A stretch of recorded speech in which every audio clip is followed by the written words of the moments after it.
21.2.2021. krećemo, znači nedjelja je. Odlučili smo ono i ovaj vikend iskoristiti malo da šmugnemo u prirodu. Idemo od Prijevoja, cesta gdje prolazi sa samoborske strane na Jaskansku stranu, tu ispod Plješevice s Prijevoja, stazom u kojoj inače idemo za Oštrc, malo duža staza nego iz Ruda za Oštrc, ali mi ovaj put ne idemo na Oštrc, vrebamo jedan drugi vrh. Hadži ima onu Pikeri aplikaciju koja prati koje sve vrhove osvojio u krugu mjesta gdje živi, i onda sad nam je zadatak neki vrh koji je dosta blizu Oštrca, ali nije Oštrc. Velika je gužva. Danas zbog najave lijepog vremena brdo ljudi odlučilo ići u prirodu i baš je bila velika gužva dole na parkingu, na samom križanju gdje inače ostavljamo auto, gdje nikad nema ni jedan auto. Danas je bila baš dosta velika gužva i tak, niš sad ovaj prvi dio je baš uvijek strmica, tako da sad smo ovaj najoštriji, najstrmiji dio puta odvalili i sad jedno sat vremena hoda kroz šumu i bomo vidjeli kak taj neosvojeni vrh izgleda. Je naporan ovaj prvi dio? Ne. Nije? Si se uznojila? Ne. To je meni onak malo teže, sam se uspuhao zbog debljina i godina. Vremenska poveznica. Prekjučer u petak je umro Đorđe Balašević. Nažalost, ja sam nekako i odrasao uz njegovu muziku, njegove balade.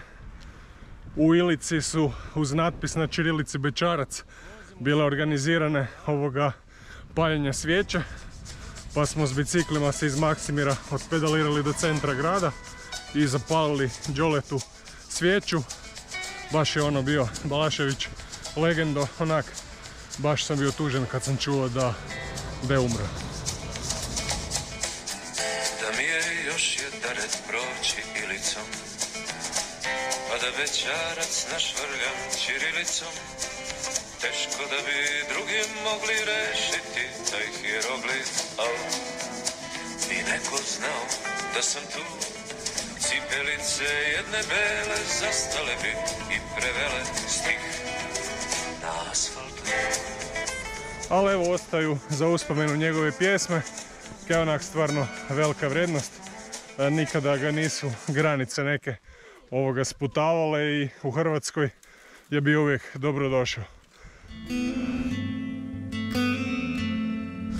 Totalno ludo koje promjene u vremenu, znači negdje sredina 2. mjeseca, prošli vikend smo se penjali na jedan vrh iznad Grobnika, 1200 metara negdje. Bilo je onak užasno hladno, onak smrzli smo se, vjetar, snijeg, onak smrzotina, baš je bilo totalno šljivo.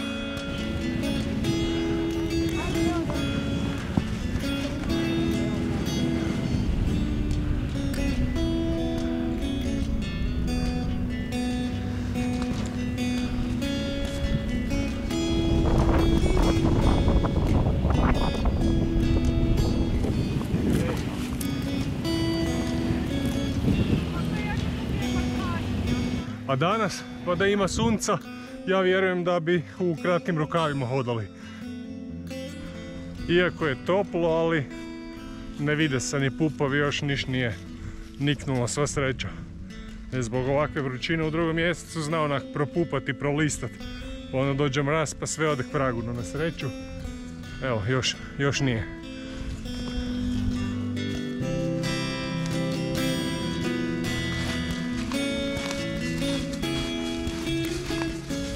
Sad smo skrenuli sa glavnog puta prema Oštrcu i sad idemo prema tom vrhu koji vrebamo, ali nadamo se da ovdje više neće biti gužve i da nećemo takvo brdo ljudi putem sretati.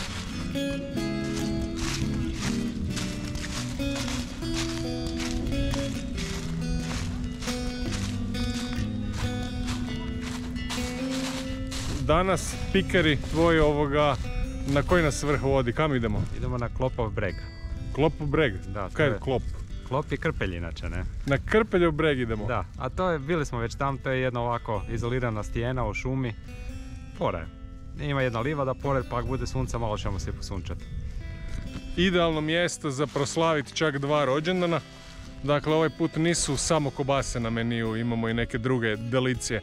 Ali ovo isto će biti neki više gurmanski izlet nego hodački. Onak 1 sat vremena hodanja i 3 sata klopanja.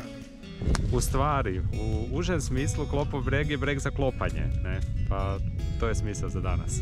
Znači, pod stijenom ložimo vatru i pećemo planinarske delicije.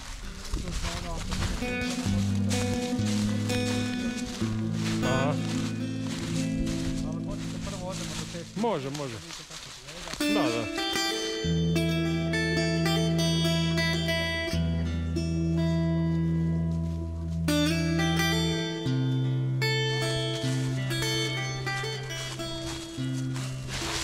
Ovo je relativno kratka bila šetnja. Evo, hodamo manje od sat vremena i evo na 3 minute smo do Klopovog brega.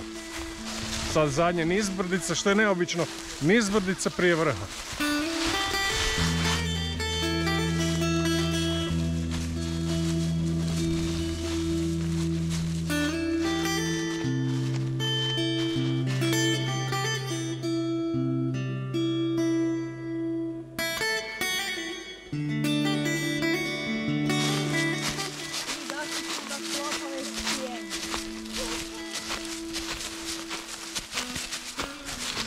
Još zadnjih 20 metara uspona i tu smo.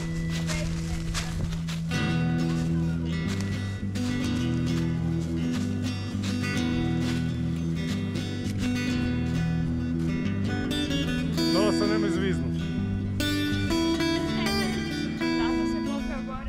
Evo idem si ja skinuti ruksak i popet se gore na stijenu, tako da baš budem na vrhu. Na prošlom nekom izletu nisam došao skroz do vrha, ali bome na ovom moću. Da vidimo.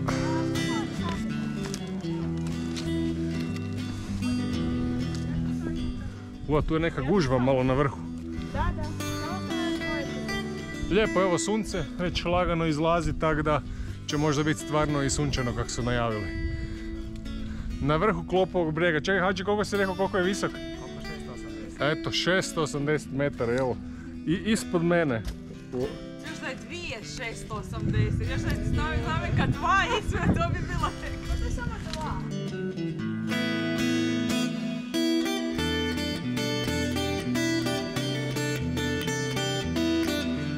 2. Gladni smo vrhova, nije nam dovoljan jedan vrh za osvajanje, nego sad idemo i sve okolo vrhove za pikeri osvojiti, markirati.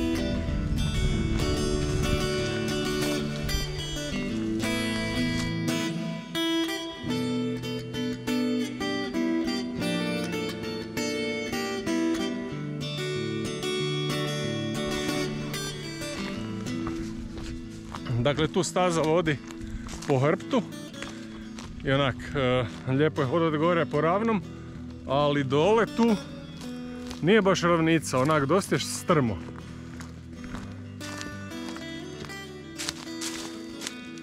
Tak da ne bi se skijao ili spuštao tu dole pješke.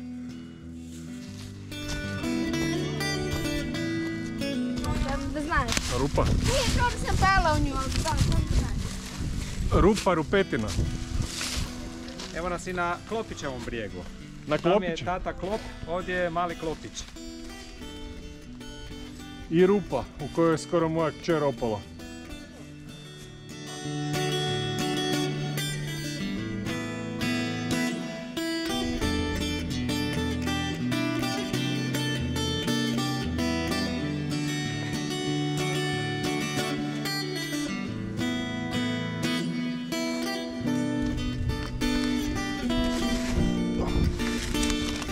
Sve puno nekakvih rupa na ovom krčkom kraju, baš je onak neobičan za...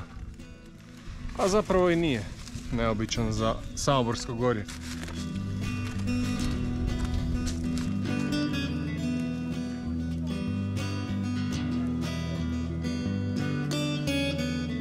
ovaj greben i to di ste se verali, di ste išli i kakav je? Kako izgleda to?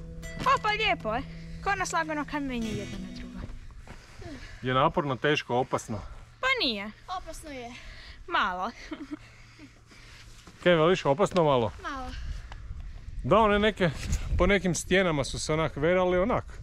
Ne bi baš bilo dobro da su zviznuli. Ova mahovina onak malo još sklisko, ali sve ljigavo i vlažno. Izgleda kao kineski zidovi. Na svakih jedno 100 metara je jedna kula, to jest kamenje. I pronašao sam ovo koje ću obojati. A, baš je lijepo, super. Prazno je.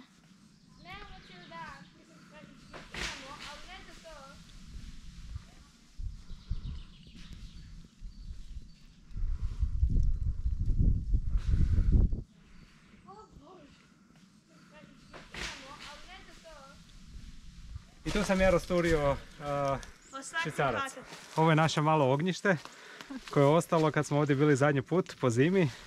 Bilo je snijeg, smrznuto, a ne toliko smrznuto, više vlažno. Uglavnom svo drvo je bilo mokro i onda sam otpilio jednu staru suhu kladu, ali bila je prekrupna, a trebalo je onda usitniti.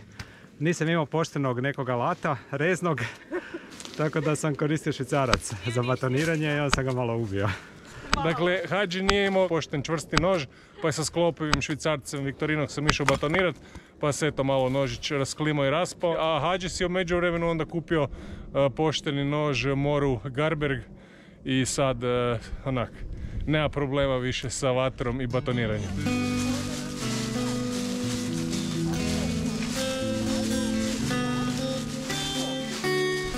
Greben i vrhove smo savladali i sad idemo pronaći mjesto za vatru i za planinarske delicije.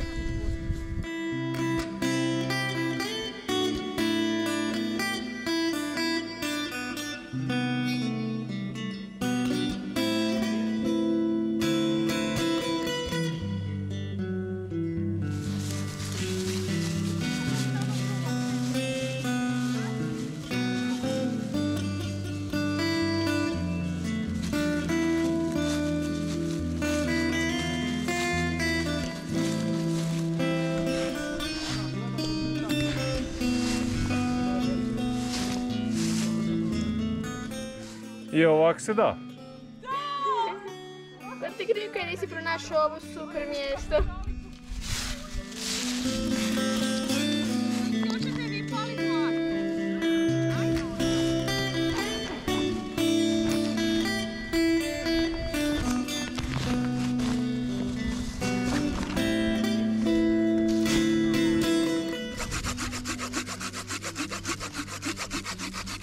Hadži, ima dosta drva. A znaš kaj, popio sam 3 kave danas ujutro pa sam malo aktivan. Jebate, fakat si napilio drvo. A kakvi su ovo tu za paljenje vatre, kaj je to? To su moji štapići za uši, i ne samo moji. Ali nisu samo ni štapići, stare igračke neke, pa neka drvca koja se nađu doma. Ovo crveno. Da, svega ima ovdje. Znači, štapići za uši onak sa ušnim voskom su zapravo idealno onak za potpalu, za bolje od Nero, od Hepo kocke, bolje od ičega za zapalit vatru. Tako da, eto, još jedna primjena da se ne bacaju ulude štapići, nego ih evo ovdje iskoristimo za paljenje vatre, odnosno Valerija ih koristi.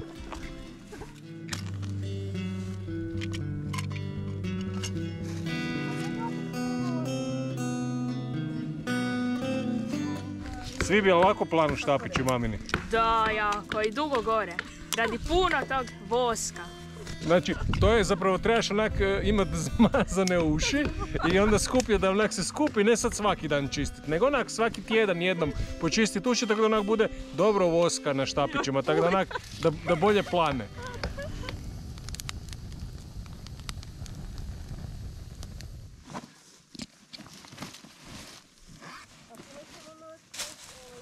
Dobio sam između ostalog za poklon odličan ovaj Z-Seat.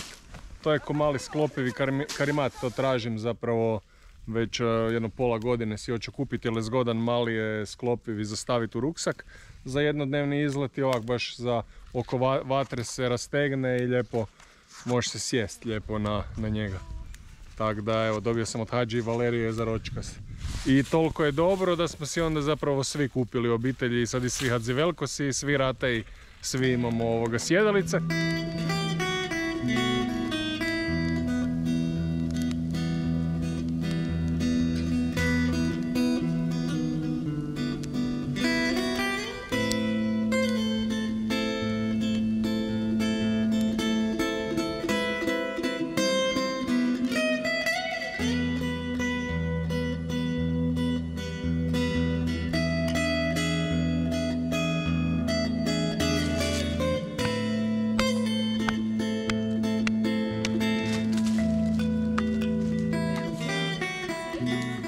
Imamo sreće pa smo naletili, baš je šumarija izgleda relativno nedavno, svakako ove godine čistili su tu jednu obronak dio šume, znači one trupce su otpeljali, mada je okolo baš nije ništa razrovano, sve je čisto i onak mislim da tak se i treba gospodariti šumom, ali su ostavili brdo tu na kupu lijepo složenog, taman granja, onak to jest grana odrezanih, idealnih za vatru, tako da ovaj put nema puno cijepanja.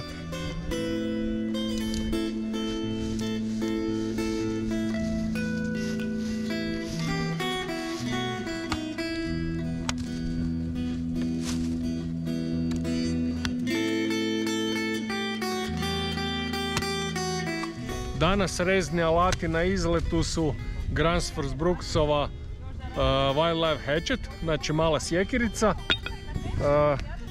U džepu je koji uvijek Chris Reeve Sebenza 21, moja znači malo modificirana.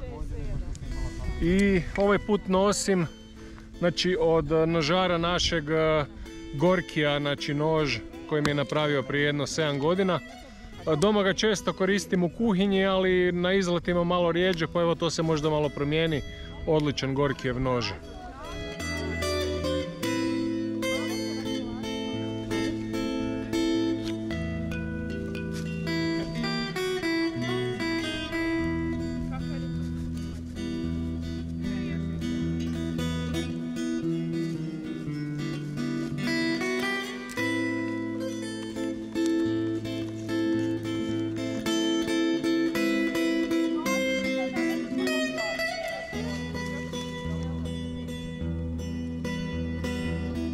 Kako sad režeš kobasu, na koji način grindaš kobasu?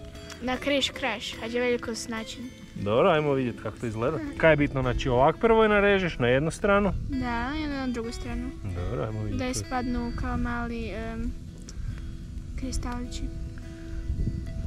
Znači na taj način ona kobasa se brže se speče, bolje se masti scijedi i onak izgleda kad se peče skoro kao kuruza izgleda, neka kobasa onak tak je neobično onda izrezana, ali jako fina.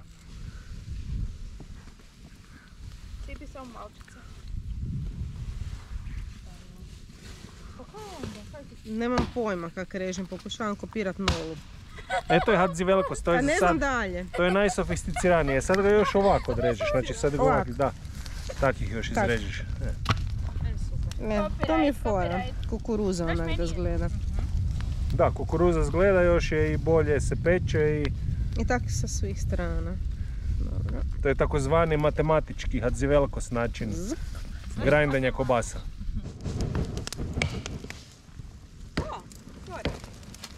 Dobro. A ovaj izlet već nam je pun kufer samo jest kobase, a baš i nije zdravo ona stalno svaki vikend pojest kilu kobasa. Pa ovaj vikend imamo neke malo druge planinarske delicije, posebnu piletinu ala klop. Štapići na kojima smo radili ražnjiće su malo pretanki, pa onak se savijaju i pucaju. Razmočili su se u ljutoj marinadi, tako da nisu dobri za pečenje, ali onak piletinu ćemo nabost na štapove od kobasa, pa bit će ok.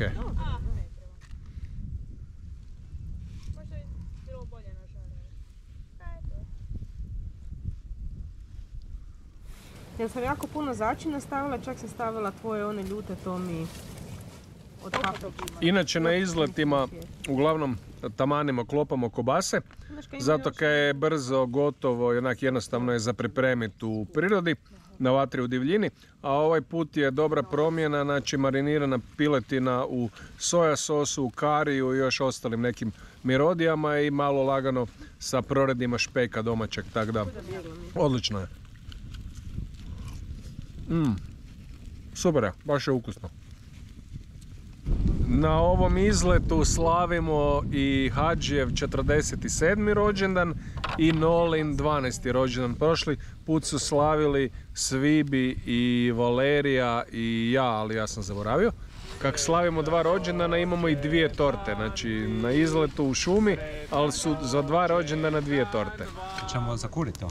Da, može zapaliti. Pa nećete ni moći kak jako. Sretan rođendan vam! Idemo ih rezati. Može. Ok, koji ću prvi rezati? Na koji hoćeš, možeš svoj. Ali Sibije se još nije izborio. Wow, to je veliko. Noli, kakva je torta? Dobra je. Fina? Koja ti se više sviđa? Moja. Aha. Kako je to pitanje? Aj klinci, ne malo to. Sretan rođendan! Dok na rubu normalno da će planu.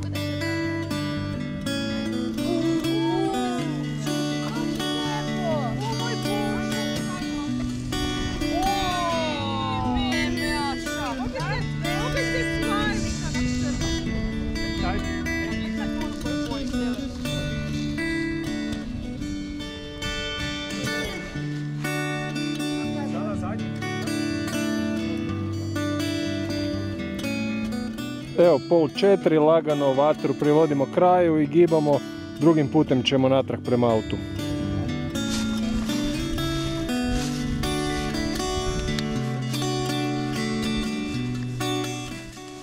Eto, gotovo je ljenčarenje i idemo dalje na hodanje. Gore smo išli onak relativno uređenom šumskom stazom, a sad idemo onak malo na divlje natrag do auta. Pa valjda bomo pogodili preko nekog mlina gdje smo već prije hodali. Malo po šumi nije hladno, ima još dovoljno dana, tako da neće biti problema.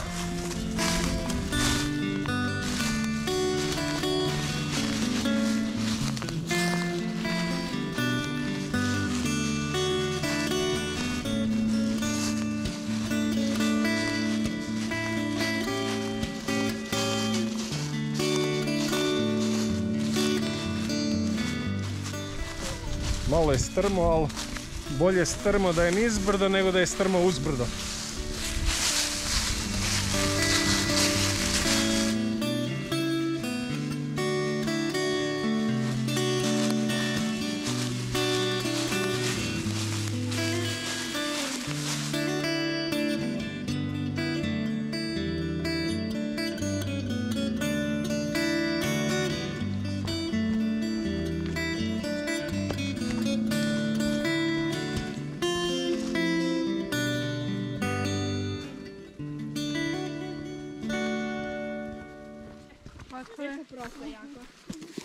Konjske potkove? Da.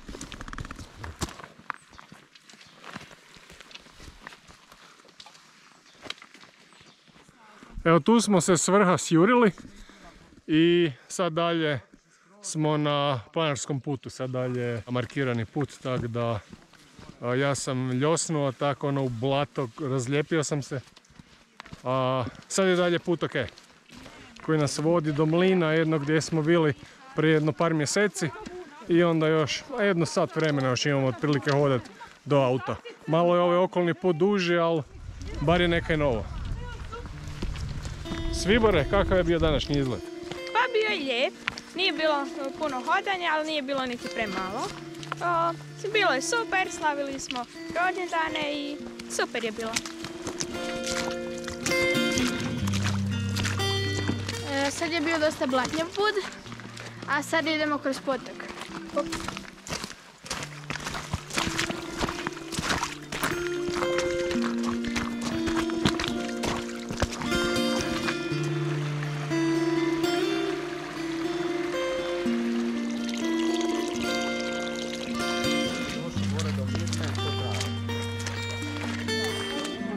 Na jednom dijelu je kada je 20 kanjona pritopno.